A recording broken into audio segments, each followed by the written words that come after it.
आइए जानते हैं कि भोले बाबा नारायण साकार हरि उर्फ सूरजपाल जाटव कौन है। नारायण साकार हरियाणा जिले से अलग हुए कासगंज जिले के पटियाली के बहादुरपुर गांव के निवासी हैं। उत्तर प्रदेश पुलिस की नौकरी के शुरुआती दिनों में वे स्थानीय अभिसूचना इकाई LIU में तैनात रहे और करीब 28 साल पहले छेड़खानी के एक मामले में अभियुक्त होने के कारण निलंबन की सजा मिली। निलंबन के कारण सूरजपाल जाटव को पुलिस सेवा से बर्खास्त कर दिया गया। हालांकि इससे पहले सूरजपाल जाटव करीब 18 पुलिस थाना और स्थानीय अभिसूचना इकाई में अपनी सेवाएं दे चुके थे। इटावा के वरिष्ठ पुलिस अधीक्षक संजय कुमार बताते हैं कि छेड़खानी वाले मामले में सूरजपाल एटा जेल में काफी लंबे समय तक कैद रहे और जेल से रिहाई के बाद ही सूरजपाल बाबा की शक्ल में लोगों के सामने आए। पुलिस सेवा से बर्खास्त होने के बाद सूरजपाल अदालत की शरण में गए, फिर उनकी नौकरी बहाल हो गई। लेकिन 2002 में आगरा जिले से सूरजपाल ने VRS ले लिया। पुलिस सेवा से मुक्ति के बाद सूरजपाल जाटव अपने गांव नगला बहादुरपुर पहुंचे, जहां कुछ दिन रुकने के बाद उन्होंने ईश्वर से समाध होने का दावा किया और खुद को भोले बाबा के तौर पर स्थापित करने की दिशा में काम शुरू किया। कुछ सालों के अंदर ही उनके भक्तों ने कई नामों से बुलाने लगे और उनके बड़े बड़े आयोजन शुरू हो गए, जिनमें हजारों लोग शरीक होने लगे। इटावा के वरिष्ठ पुलिस अधीक्षक संजय कुमार ने बताया कि 75 साल की सूरजपाल उर्फ भोले बाबा 3 भाई हैं। सबसे बड़े सूरजपाल हैं, दूसरे नंबर पर भगवान दास जिसकी मौत हो चुकी है, जबकि तीसरे नंबर पर राकेश कुमार है जो पूर्व में ग्राम प्रधान भी रह चुके हैं। इस बात की पुष्टि हुई है कि अपने गांव में अब बाबा का आना जाना कम रहता है। हालांकि बहादुरपुर गांव में उनका चैरिटेबल ट्रस्ट अब भी सक्रिय है। अपने सत्संगों में नारायण साकार ने यह दावा कई दफा किया है कि उन्हें यह नहीं मालूम कि सरकारी सेवा से यहाँ तक खींचकर कौन लाया।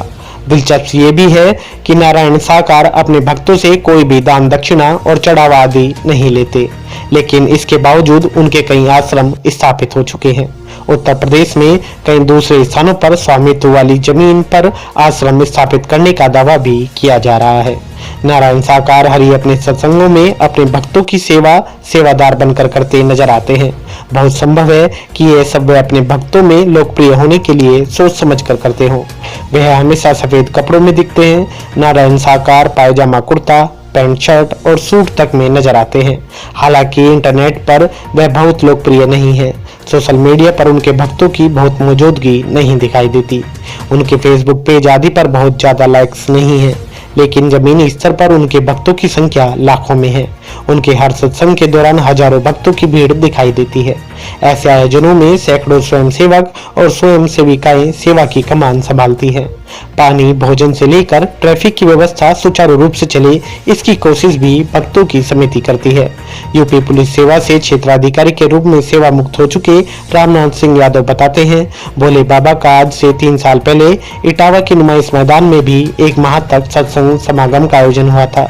इसमें अफरा तफरी का माहौल देखने को मिला था। आयोजन के आसपास वाली कॉलोनी में रहने वाले लोगों ने प्रशासनिक अधिकारियों से आगे भविष्य में बाबा के कार्यक्रम की अनुमति न देने की भी गुहार लगाई।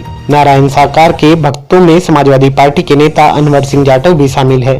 अनवर सिंह जाटव बताते हैं कि बाबा अपने सत्संग में लोगों के बीच मानवता का संदेश देते हैं। उन्होंने बताया, वे लोगों को प्रेम से रहने का भरोसा देते हैं, साथ ही एकजुट रहने की भी अपील करते हैं। अनवर सिंह जाटव के मुताबिक नारायण सरकार अपने सत्संगों में मोबाइल के प्रचलन की आलोचना करते हैं। जाटव के मुताबिक जहां जहां प्रवचन होता है वहां एक कमेटी का गठन किया जाता है और उस कमेटी के सभी लोगों को जिम्मेदारी सौंप दी जाती है। सत्संग को सफलतापूर्वक संपन्न कराने के लिए कमेटी के सदस्य आपस में चंदा इकट्ठा करते हैं और कार्यक्रम आयोजित कराते हैं। इटावा में मानव मंगल मिलन सेवा समिति के बैनर तले सत्संग का आयोजन हुआ था। समिति अध्यक्ष राजकिशोर यादव बताते हैं, जब कभी भी बाबा का कोई सत्संग कार्यक्रम होता है तो उनको इस बात की सूचना दे दी जाती है, जिसके आधार पर कमेटी के माध्यम से संपूर्ण व्यवस्था होती है। नवचेतन सत्यवास के लिए ब्यूरो रिपोर्ट।